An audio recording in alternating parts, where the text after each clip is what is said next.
આવશે એટલે પાણી તો પાણી જેવું લાગે ને, મીઠું લાગે ને પાણી.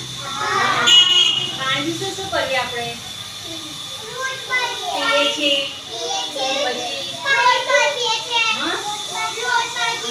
પછી જમવાનું બનાવીએ તો પાણીનો વપરાશ થાય છે ને. પછી નીચે પોતું મારે તો પાણીનો વપરાશ થાય છે ને.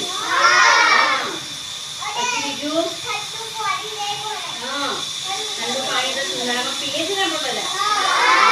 બીજું આ પાણી કેવું દેખાય બધાને? ચોખ્ખું.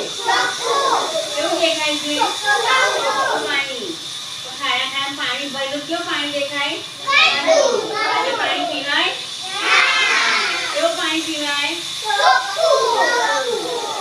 માટલામાંથી પાણી કેવી રીતે લેવાનું? બરાબર. એટલે આ પાણી કેવું છે?